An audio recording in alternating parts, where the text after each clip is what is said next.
ரொம்ப டயர்டா இருக்கு. இயற்கையான டேட்ஸ், பாதாம், பிஸ்தா, கேஷு அண்ட் ஹனி கொண்டு தயாரிக்கப்பட்ட லயன் டேட் நட் பைட்ஸ். தமிழகத்தின் 17வது சட்டசபை கூட்டத்தில் முதல்வர் விஜய்க்கு வணக்கம் வைத்து எம்எல்ஏக்கள் பதவியேற்றனர். ஆனால் திமுக சட்டசபை குழு தலைவரான உதயநிதி பதவியேற்க சென்றபோது முதல்வர் விஜய்க்கு வணக்கம் வைக்கவில்லை. அதேபோல் அதிமுக பொதுச் செயலாளர் பழனிசாமி பதவியேற்க சென்றபோது முதல்வர் விஜயை பார்த்து வணக்கம் சொன்னார். ஆனால் விஜய் அவருக்கு வணக்கம் கூறவில்லை.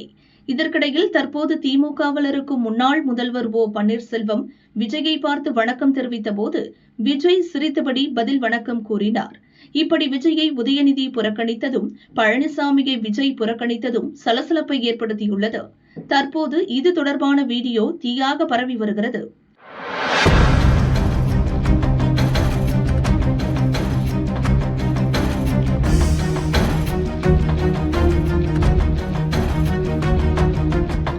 பொதுவாக கருணாநிதி, ஜெயலலிதா இருந்த காலத்தில் சபை நாகரீகம் பெரும் கேள்விக்குறியாக இருந்தது.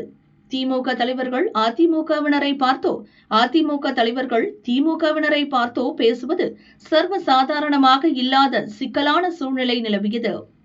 ஆனால் ஸ்டாலின், பழனிசாமி காலத்தில் அந்த நிலை மாறி இரு கட்சித் தலைவர்களும் பரஸ்பரம் வணக்கம் தெரிவித்து பேசும் அரசியல் மரபு உருவானது. இது ஸ்டாலின், பழனிசாமி காலத்தில் சபையில் ஏற்பட்ட முக்கிய மாற்றமாக பார்க்கப்பட்டு பலரால் பாராட்டப்பட்டது. ஆனால் விஜய் பதவியேற்ற முதல் நாளிலேயே சபை நாகரிகம் இப்படி சீர்குலைந்திருப்பது அரசியல் வட்டாரத்தில் பேசுபொருளாகியுள்ளது.